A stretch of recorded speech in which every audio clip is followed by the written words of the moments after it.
Friends, मैं doctor Arun Kumar Sinha, सहायक प्राध्यापक समाजशास्त्र, शासकीय महाविद्यालय रामाटोला से हूँ। आज मैं आपके सामने बीए भाग 3 का प्रथम प्रश्न पत्र, जनजातीय समाज का समाजशास्त्र, इस विषय पर आपको इसमें यूनिट 5 में जो टॉपिक है सामाजिक गतिशीलता एवं परिवर्तन संवेदनशीलता, तो ये सामाजिक परिवर्तन गतिशीलता पर आप एक लेक्चर देख चुके होंगे। मैं सामाजिक गतिशीलता एवं परिवर्तन संवेदनशीलता पे फोकस करूँगा, जो कि जनजातीय समाज के संदर्भ में होगा। क्योंकि आप बीए भाग 1 में सामाजिक गतिशीलता को पढ़ चुके होंगे, वो एक सामान्य ढंग से जो समाज में घट रही गतिशीलता है उसको दर्शाया होगा। चूँकि हम समाजशास्त्र फाइनल ईयर में, अंतिम वर्ष में जनजातीय समाज के विशेष संदर्भ में देख रहे हैं, तो हमको उनमें जो हो रहे परिवर्तन हैं सामाजिक गतिशीलता के कारण, उसके प्रति हमें संवेदनशील होना होगा और वो परिवर्तन उन पे क्या असर डाल रहा है, कैसे वो परिवर्तन को ले रहे हैं, समाज में उनकी भूमिका अब पहले से क्या हो गया है, इन सब चीज़ों पर हमें ध्यान देना होगा। आप जानते हैं भारत के संदर्भ में, संपूर्ण भारत में जनजातियों की संख्या लगभग 7.5% है, और ख़ासकर हमारे छत्तीसगढ़ के संदर्भ में देखें तो यहाँ 32 से 33% की आबादी जनजातीय समाज की है। तो हमारा ये जनजातीय समाज वो है जो वर्षों से सुदूर क्षेत्र में, पहाड़ियों में निवासरत रहा है, और उनका माइग्रेशन, उनका एक जगह से दूसरी जगह जाना बहुत ही कम हुआ है। जब भारत आज़ाद हुआ और ये बात चली कि विकास होना है और विकास के लिए बहुत सारे औद्योगिक यंत्र स्थापित किए गए, खान खोदे गए, तो ये सब जो भी किए गए, ये सब सामान्यतया सुदूर इलाके में था, वो जंगल में था जहाँ जनजातीय लोग का वास था। तो थोड़ा सा अगर हम जनजातियों को समझें तो आप ये देखेंगे कि ये हमारे एक जो स्थापित हिंदू समाज था उससे उनका जीवन बिल्कुल अलग था, वो रहन सहन अलग था। वो प्रकृतिवाद को मानते थे, आत्मावाद को मानते थे। उनका धर्म जंगल, पेड़, पहाड़, नदी, पौधों से संबंधित था। लेकिन जब विकास की धारा बही तो उसमें उनका भी योगदान सरकार ने चाहा, और कि उनको उस क्षेत्र से जहाँ पे हम उद्योग स्थापित कर रहे हैं वहाँ पे जो नागरिक हैं उन लोगों को लाभ दिया जाए। और सरकार ने योजनाएं बनाई, संविधान लागू हुआ तो उन्हें आरक्षण दिया गया ताकि वो समाज के मुख्य धारा में जुड़े और अपना देश हित में योगदान करें। तो हम देखते हैं कि जनजातीय समाज जो बिल्कुल सुदूर और खुद अपने आप में सीमित समाज था, आज बाह्य समाज के संपर्क में आने के कारण बहुत सारे प्रभाव उन पे पड़े हैं। उनकी आर्थिक स्थिति अच्छी हुई है, उनके रहन सहन में परिवर्तन आया है, उनके खान पान में परिवर्तन आया है, उनके सोच में परिवर्तन आया है। लेकिन अभी भी जो उनकी सरलता, सहजता और निष्फिक्रता है वो अभी भी उनमें बरकरार है। हमारा कहने का तात्पर्य है कि बाह्य समाज से उन्होंने बहुत कुछ सीखा है, बहुत कुछ लिया है, अपना बहुत कुछ खोया है, अपनी संस्कृति की पहचान खोई है। अब जो स्थापित धर्म है, ईसाई धर्म हो या हिंदू धर्म हो, उनके देवी देवताओं को वो पूजना शुरू किए हैं, उनके त्यौहार को उन्होंने मनाना शुरू किया है। उनकी जो सहृदयता थी, अब उस सोच में परिवर्तन आ रहा है। वो बाज़ार के मोल भाव में फंसने लगे हैं। मौद्रिक नीति जिसमें लेन देन का प्रचार होता है वो उनमें भी आने लगा है। दिखावा उनमें आने लगा है। दिखावा आने के कारण ऋणग्रस्तता बढ़ गई है। ऋण लेने के कारण वो और गरीब हो रहे हैं। तो जो बाह्य आडंबर है वो उन पे कहीं ना कहीं प्रभाव डाल रहा है। बाह्य आडंबर प्रभाव डालने से उनका जो जीवन शैली था वो तो ख़त्म हो गया, और जो नई जीवन शैली को अपनाना चाहते हैं उसमें कोई वो भीतरी तत्व नहीं है जो कि उनको स्थायित्व दे सके।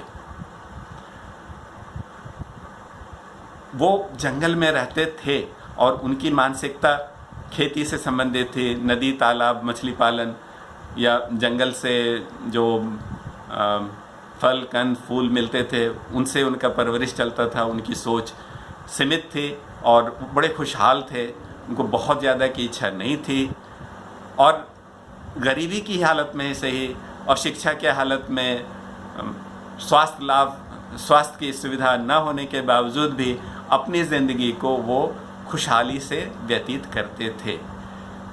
अब चूँकि बाह्य समाज उनके संपर्क में आया, खान मजदूर होने के नाते या अध्यापन के नाते शिक्षक गए या जंगल के अधिकारी गए जंगल में, फिर से उनसे उनका कांटेक्ट हुआ, संपर्क हुआ, या बिजनेस व्यवसायी ठेकेदार वो लोग उनके साथ गए तो संपर्क हुआ। तो इन लोगों से संपर्क के कारण उनकी जो सहज मानसिकता थी उसमें थोड़ा बदलाव आया। उनकी जो सोच सीमित थी, अपने खुशी तक सीमित थी, अपनी दुनिया तक सीमित थी, बाहर की चीज़ों को भी देखने और समझने लगे। लेकिन वो उनके मानसिकता को बहुत हद तक नहीं बदल सका,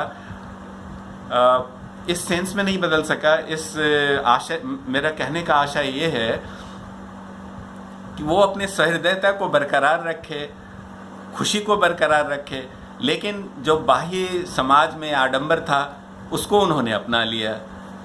और जैसे पहले वो खुद का महुआ से शराब बनाते थे और उसका सेवन करते थे, बाहर वालों ने क्या किया, वो अंग्रेज़ी शराब उनको और सुलभ करा दिया, उपलब्ध करा दिया, जिससे बहुत नुकसान भी हुआ, उनका आर्थिक नुकसान भी हुआ, शारीरिक नुकसान भी हुआ।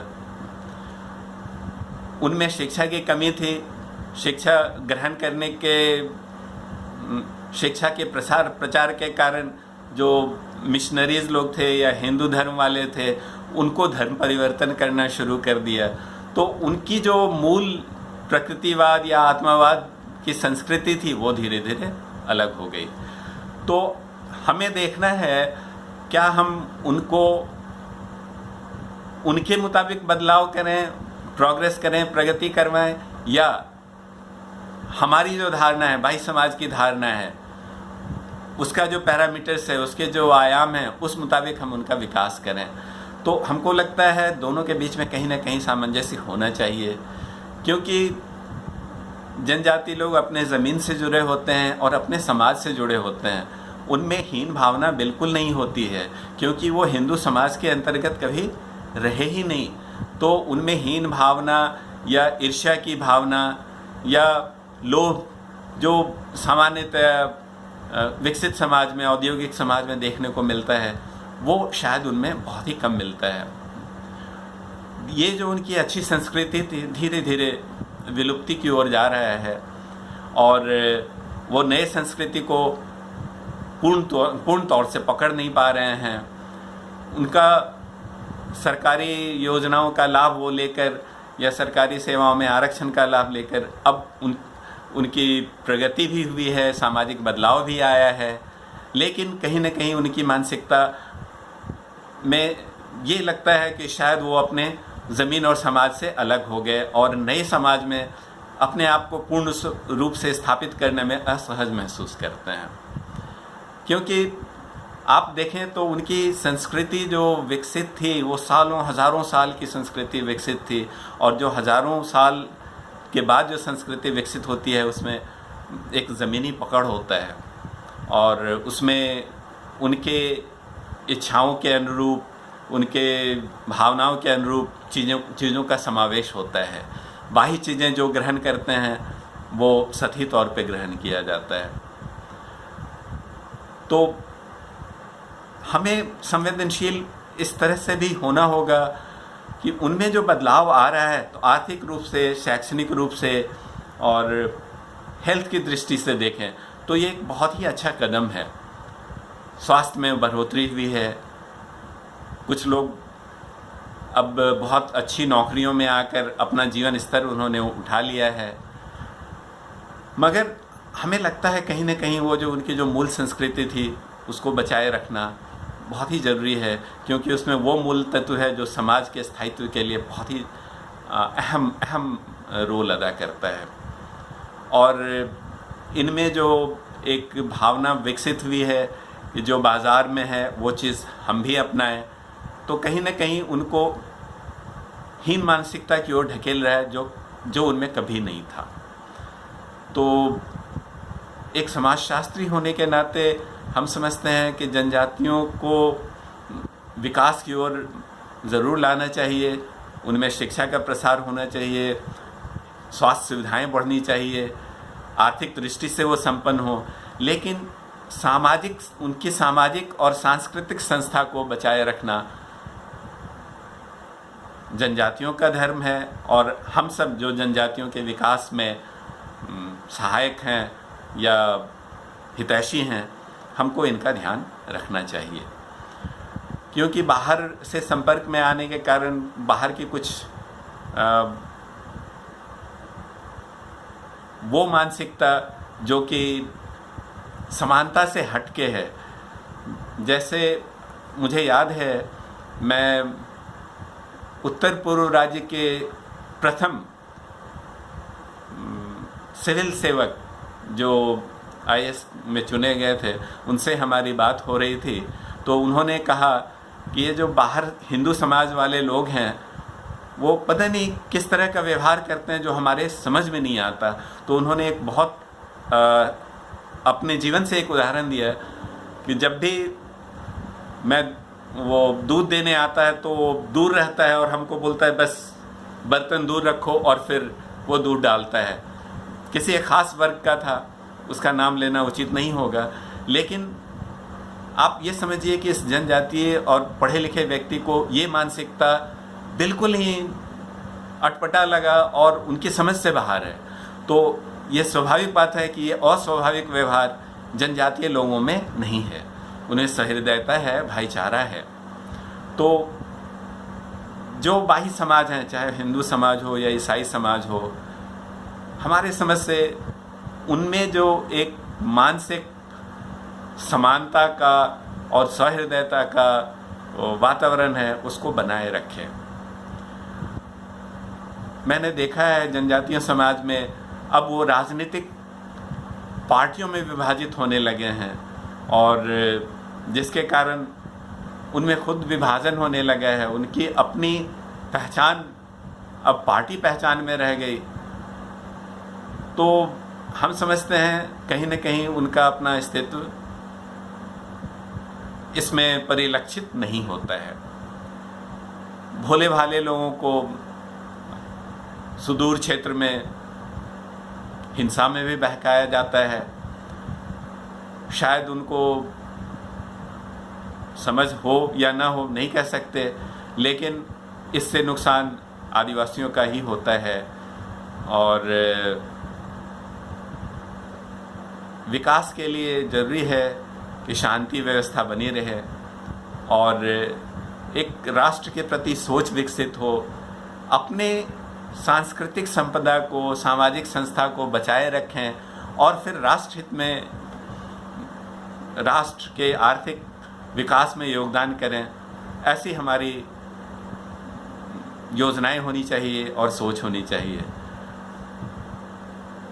जनजातीय समाज की एक खासियत है, वो परवाह नहीं करते चाहे उनका विकास हो रहा है या नहीं हो रहा है, क्योंकि उनमें संतुष्टि बहुत है।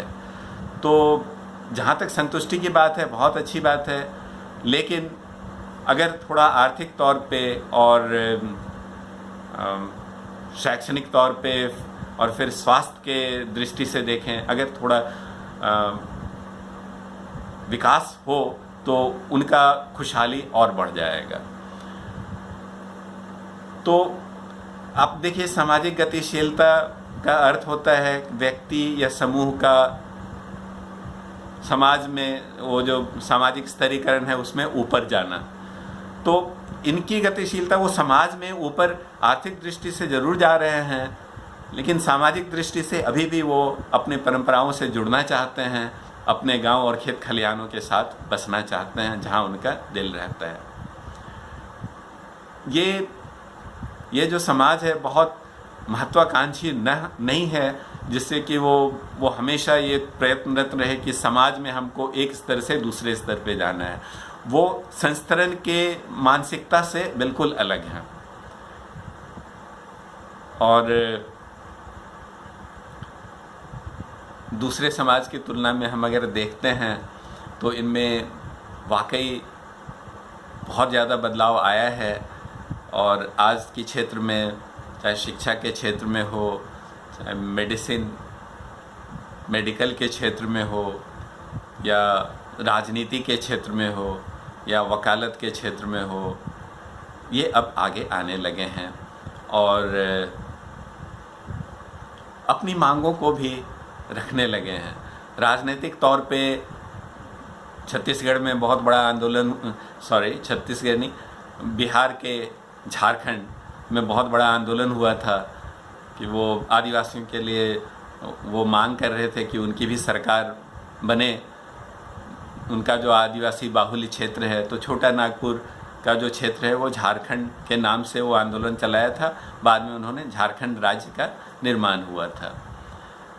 छत्तीसगढ़ में पहले से इनकी बहुलता है, 33% की आबादी है और लगभग 32-33% इनको आरक्षण भी मिला है, जिससे इनका सामाजिक विकास हो रहा है।